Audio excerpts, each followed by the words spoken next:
జై భారత్ జై రాజస్థాన్లో తోటి ఆంధ్ర ప్రజానికానికి అందరికీ నమస్కారాలు తెలియజేస్తూ, మిత్రులారా, ఇటీవల జరిగినటువంటి సార్వత్రిక ఎన్నికల్లో ఎన్డీఏ కూటమి అఖండమైనటువంటి మెజారిటీ రావటం, ప్రభుత్వాన్ని ఏర్పాటు చేయటం, వీళ్ళు చేసినటువంటి ప్రచారంలో, ఈ కూటమి చేసినప్పుడు ప్రచారంలో ఏమని చెప్పారు అంటే, ఖచ్చితంగా ఎవరైతే గత ప్రభుత్వం వైసీపీ ప్రభుత్వంలో తప్పులు చేశారో వాళ్ళందరినీ కూడా మోకాళ్ళ మీద పెట్టి నడిపిస్తామని చెప్పి వాళ్ళ గుడ్డలు తీసి మరి తనుతామని చెప్పినటువంటి హామీలు ఏవైతే ఉన్నాయో ఖచ్చితంగా ఈ రోజున ప్రజలు ఎప్పుడు నెరవేరుతారా అని ఎదురు చూస్తూ ఉన్నారు. ప్రభుత్వం ఏర్పడి 4 రోజులు అయినప్పటికైనా సరే ప్రజలు ఎంతో తహతహలాడుతూ ఉన్నారు. ఈ నేరగాళ్ళందరినీ ఎప్పుడు ఈడ్చుకొస్తారు, ఎప్పుడు వీళ్ళ మీద చర్యలు తీసుకుంటారు, ఎప్పుడు వీళ్ళ ఆస్తులన్నింటినీ ప్రభుత్వం స్వాధీనం చేసుకుంటుంది, ఎప్పుడు వీళ్ళందరినీ కూడా ప్రజాప్రతినిధుల్ని అధికారుల్ని కూడా. ఇప్పుడు ఒక ఇద్దరు గురించి ఈ మధ్యలో నిన్న ఈ రాష్ట్రంలో జరిగినటువంటి కొత్తగా ఐపీఎస్ఎల్ని వాళ్ళని బదిలీలు, కొత్త వాళ్ళని వేసుకోవటం ఇవన్నీ జరిగినాయి. ఇందులో గుంటూరు జిల్లా ఎస్పీగా పనిచేసినటువంటి విశాలగున్ని అనేటువంటి ఒక ఐఏఎస్ ఆఫీసరు, అలాగే నెల్లూరు జిల్లాకి ఎస్పీగా పనిచేసినటువంటి విజయారావు అనేటువంటి ఒక ఆఫీసర్, ఈ ఇద్దరు ఐఏఎస్ ఆఫీసర్లు జగన్మోహన్ రెడ్డి గారు ఏది చెబితే అది చేశారు. వీళ్ళిద్దరుని రాజ్యాంగాన్ని పక్కన పెట్టి, చట్టాన్ని పక్కన పెట్టి, చట్టంతో పని లేకుండా జగన్మోహన్ రెడ్డి ఇచ్చినటువంటి ఇనోపామం వాళ్ళు తగిలించుకుని, పైన రాజ్యాంగం ఇచ్చిన ఇనోపామం, లోపల ఇంకొక ఇనోపామం వేసుకుని వెళ్ళాం. చేసినటువంటి అరాచకాలు అన్నీ ఇన్ని కాదు. మరి ఎందుకు వీళ్ళ అవసరం ఏంటి, ఎందుకు చేయవలసి వచ్చింది అంటే, ఏమన్నా నజరాణాలు అందుకున్నారా? ఏమన్నా వేల కోట్లు కూడా కావచ్చు ఏముంది ఇందులోని, అలాగ అనుకున్నారా? జగన్మోహన్ రెడ్డి గారు నజరాణా ఇచ్చారా అనేది ప్రజలు భావన. వీళ్ళిద్దరూ కూడా చేసినటువంటి దుర్మార్గమైన కార్యక్రమాలు ఏంటంటే, ఏదైతే రాజధానికి భూములు ఇచ్చినటువంటి పేద రైతులు ఎవరైతే ఉన్నారో వాళ్ళందరూ కూడా వాళ్ళు ఆ రాజధానికి న్యాయం చేయాలనే దాని గురించి వాళ్ళు చేసినటువంటి పోరాటం, రైతులకు న్యాయం జరగాలని చేసిన పోరాటంలో వాళ్ళ మీద దాడి చేసి, మహిళలనేటువంటి ఎలాంటి మహిళలని చెప్పి ఏ రకమైనటువంటి కోసము లేకుండా వాళ్ళని తవిరి లాఠీలతోటి కొట్టి రక్తాలు కారిపించినటువంటి ఘనత ఈ ఇద్దరు ఆఫీసర్ల పైన ఉందనేది మనం చూసాం. ఈ ఇద్దరు ఆఫీసర్లు చేసి మరి ఎందుకు చేయవలసి వచ్చింది వీళ్ళలాగా? అసలు ఆడవాళ్ళ మీదకి ఎంత ఏ రకంగా అయినప్పటికైనా సరే, నిజంగా తప్పు చేసినప్పటికైనా సరే గమ్ముని వాళ్ళ మీద చేసుకోవటం అనేది అది మంచి పద్ధతి కాదనేది మనకు చెబుతున్నటువంటిది. అంతే కాబట్టి వీళ్ళు చేసినటువంటి ఘనకార్యాలు, అమరావతి రైతులందరినీ కూడా చెత్త కొట్టి దొల్లించి రకరకాలుగా కొట్టినటువంటివి ఇద్దరు. అలాగే ఇప్పుడు ఈ నెల్లూరులో విజయరావు అనేటువంటి ఎస్పీ గారు ఆధ్వర్యంలో అక్కడ ఉన్నటువంటి తన ఏరియాలో అనేక మంది దళిత సోదరులు, యువకులు చచ్చిపోవడం జరిగింది. అక్కడ చంపబడ్డారు, చచ్చిపోయారు, అనుమానాస్పదంగా చాలామంది అక్కడ జరిగింది. అంతే కాబట్టి ఇద్దరు ఆఫీసర్లు చేసినటువంటిది ఒక ఘనకార్యాలు ఏవైతే ఉన్నాయో అన్నీ కూడా చాలా దారుణమైనటువంటి పద్ధతిలో వీళ్ళు వ్యవహారం చేయటం జరిగింది. వీళ్ళు చేసినటువంటి దానికి ఖచ్చితంగా ఈ రోజుని వీళ్ళని బదిలీ చేయటం కాదు, ఈనాడు బదిలీ జరిగినందుకు ప్రజల నుంచి ఉన్నటువంటి ప్రజావాక్యని మేము ముందుంచుతున్నాను అన్నమాట. వాళ్ళని బదిలీ చేయటం ఏంటి, బదిలీలు చేయకూడదు. వాళ్ళని ఖచ్చితంగా వాళ్ళు ఏ నజరానాలు అందుకున్నారో వాళ్ళ మీద విచారణ జరగాలి. అవన్నీ కూడా ప్రభుత్వం ఎన్క్వైరీ చేసుకోవాలి. వాళ్ళ ఆస్తిపాస్తుల్ని వీళ్ళని నడి రోడ్డు మీద మోకాళ్ళ మీద నడిపించాలి.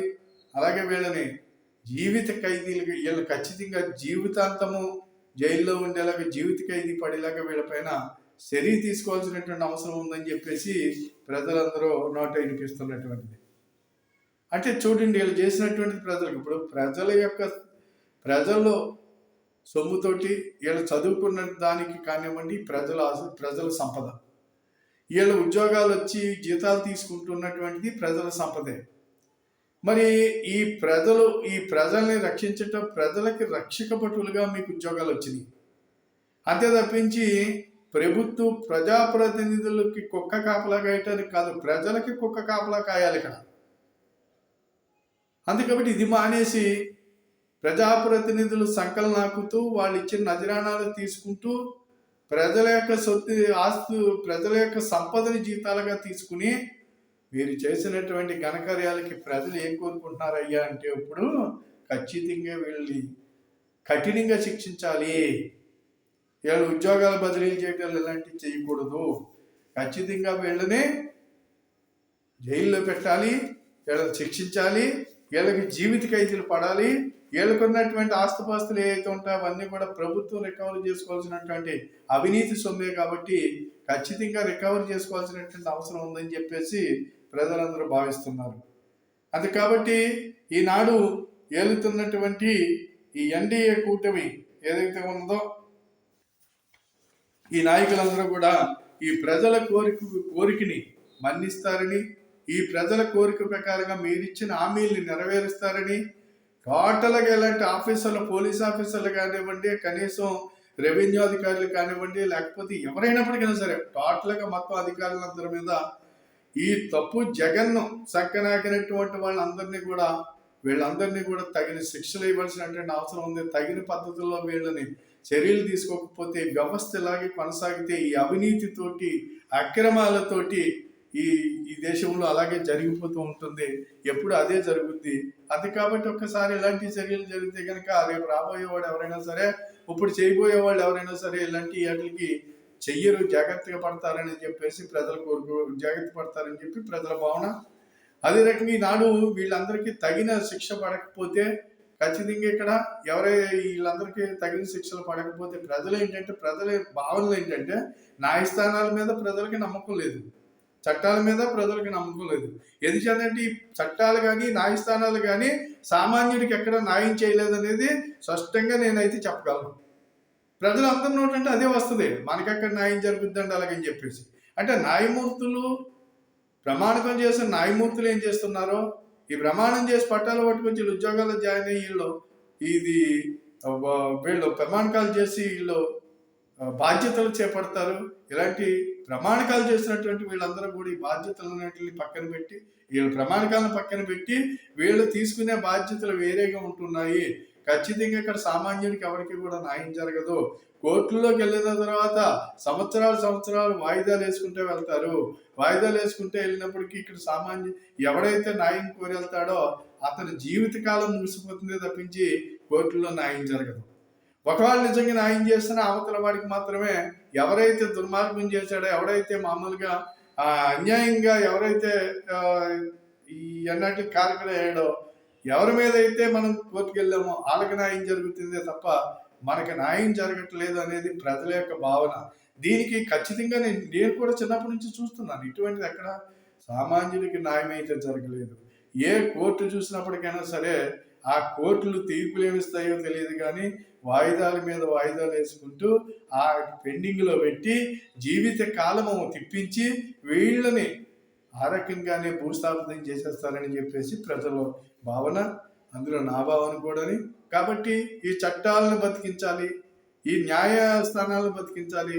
ఎవరైతే ఎక్కడైనా సరే చిన్న రూపోలు దొరికిన ఒక జడ్జి కావచ్చు, ఎవరైనప్పటికైనా సరే వీళ్ళని కఠినంగా ముందు వీళ్ళ మీద చర్య తీసుకున్నప్పుడు మాత్రమే ఈ న్యాయస్థానాలు, ఈ చట్టాలు, ఇవన్నీ కూడా బతుకుతాయని చెప్పేసి ప్రజల యొక్క భావన, ఆ భావనతోటి ఉన్నారు. కాబట్టి ప్రజలు కోరుకున్న ప్రకారంగా ఇవన్నీ జరగటానికి ఈనాడున్న ప్రజాప్రతినిధులైనా సక్రమంగా ప్రయాణం చేస్తారని ఆశిస్తూ సెలవు తీసుకుంటున్నాను.